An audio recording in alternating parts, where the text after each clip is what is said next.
ሰላም እንዴት ናችሁ? የዕዳ ወጥመድ በዕድሜ መኖር ለምን የወደፊቱ ጊዜ ይበላል? አንድ ጥያቄ ልጠይቃችሁ። ዛሬ የምትወስደው ዕዳ ለማን ነው? ለራስህ ወይ ከዚህ በፊት ለወሰድከው ዕዳ? ብዙ ሰዎች የሚያስቡት ዕዳ ችግር ሲመጣ ብቻ ነው። እውነት ግን ዕዳ ሲወስዱት ችግሩ ይጀምራል። አንድ ስልክ፣ መኪና፣ ልብስ ወይም ሌላ ነገር ዛሬ ለማግኘት የምትወስደው ዕዳ ነገ የምትሰራውን ገንዘብ ከዛሬ ጀምሮ እየበላ ነው። የሚያሳዝነው የዕዳ ወጥመድ እስክትይዝ ድረስ እንዳለ አታስተውለውም። በዚህ ቪዲዮ ውስጥ ዕዳ እንዴት ወደፊት ገቢህን እንደሚበላ፣ ለምን ብዙ ሰዎች ከዕዳ መውጣት እንደማይችሉ፣ አንተ ይህንን ወጥመድ እንዴት ማስወገድ እንደምችል በዝርዝር እናያለን።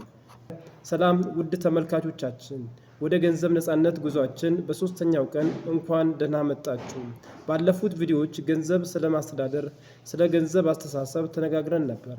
ዛሬ ግን የብዙ ሰዎች ሕይወት በቀጥታ እያበላሸ ስለሚገኘው ጉዳይ እነጋገራለን። እሱም ዕዳ ነው። ዕዳ ራሱ ክፉ አይደለም። ችግሩ የሚጀምረው ዕዳን ለማምረት ሳይሆን ለመምራት ስንጠቀምበት ነው። ዛሬ የምንሰራው ዕዳ ለምን የወደፊት ጊዜህን እንደሚሸጥ፣ ለምን ገንዘብህ ነፃነት እንደሚገድብ፣ በዚህ ወጥመድ እንዴት መውጣት እንደምንችል እናያለን። ዕዳ ምንድን ነው?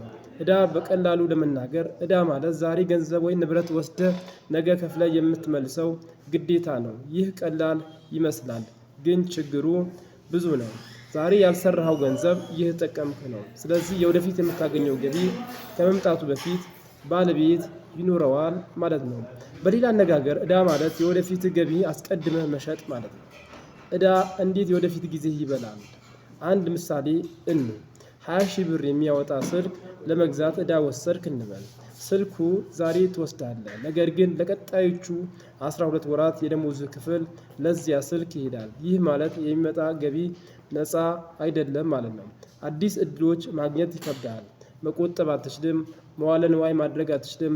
በእውነት የምትከፍለው ስልክ ብቻ አይደለም፣ ያጣኸው የወደፊት እድል እየከፈልክ ነው። ወለድ የዕዳ ዝምተኛ ጠላት ነው። ብዙ ሰዎች የሚያስቡት የተበደሩት ገንዘብ ብቻ ነው፣ ግን የእውነተኛ ጠላት ወለድ ነው። ወለድ ማለት ገንዘብ ለመበደር የምትከፍለው ዋጋ ማለት ነው። 10 ሺህ ብር ተበደረ 15 ሺህ ብር ከመለስ 5 ሺህ ብሩ ለምን ንብረት አልገዛም? ያንተ ገንዘብ በመጠቀም ሌላ ሰው ሀብታም እየሆነ ነው። ሰዎች ለምን በዕዳ ውስጥ ይገባሉ? ትዕግስት ስለሚጎላቸው ዛሬ ይፈልጋሉ። መጠበቅ አይፈልጉም። ሌሎች ለመመለስ ጎረቤት አዲስ መኪና ገዛ፣ ጓደኛ አዲስ ስልክ ገዛ። እኛም እንፈልጋለን። ገንዘብ እቅድ ስለሌለ፣ በጀት ከሌለ ዕዳ በቀላሉ ይገባል። ድንገተኛ ሁኔታዎች፣ ህመም፣ ስራ ማጣት፣ የቤተሰብ ችግር። ስለዚህ የአደጋ ቁጠባ አስፈላጊ ነው። የዕዳ ወጥመድ እንዴት ይሰራል? ደሞዝ ታገኛለህ፣ ዕዳ ትከፍላለህ፣ ገንዘብ ይጎልሃል፣ ገና እንደገና ትበደራለህ፣ የበለጠ ዕዳ ይጨምራል፣ ዑደቱ ይቀጥላል። ይህ የዕዳ ወጥመድ ይባላል። ብዙ ሰዎች የሚሰሩት ለራሳቸው ሳይሆን ለዕዳቸው ነው። ጥሩ ዕዳ፣ መጥፎ ዕዳ አለ። ሁሉም ዕዳ አንድ አይደሉም። ጥሩ ዕዳ የሚባለው ወደፊት ገቢ የሚያመጣ፣ ለምሳሌ ንግድ ማስፋፊያ፣ ትምህርት ቤት፣ ትምህርት ለመማር፣ ምርታማ ንብረት፣ ምርት ለማምረት። መጥፎ ዕዳ የሚባለው ዋጋው እየቀነሰ ለሚሄድ ነገር፣ ለምሳሌ ውድ ስልክ፣ ፋሽን ዕቃዎች፣ ለአንድ ቀን ደስታ የሚገዙ። ከዕዳ እንዴት መውጣት ይቻላል? ሁሉም ዕዳዎች ጻፍ። ምንም ያህል ዕዳ እንዳለብህ ሳለ መውጣት አይቻልም። ትንሽ ወይም ከፍተኛ ወለድ ያለው በፍጥነት ክፈል። ተጨማሪ ገቢ ፍጠር። የአደጋ ጊዜ ፈንድ። ዕዳ እንዳትመልስ። መደምደሚያ፣ ዕዳ ዛሬ ቀላል ያደርግሃል፣ ነገ ግን ከባድ ያደርገዋል። ገንዘብ ነፃነት የሚጀምረው ብዙ ገንዘብ ሲኖርህ አይደለም። የሚጀምረው የወደፊት ገቢህን ለዛሬ ከመሸጥ ስታቆም ነው።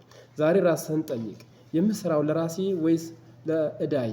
ከዚህ ጥያቄ የምትመልሰው መልስ የፋይናንስ የወደፊትህ ሊቀይር ይችላል። ቪዲዮ ጠቃሚ ከሆነ ላይክ፣ ሌሎቹን አጋሩት። በኮሜንት ውስጥ የእርሶ አስተያየት ያስቀምጡ።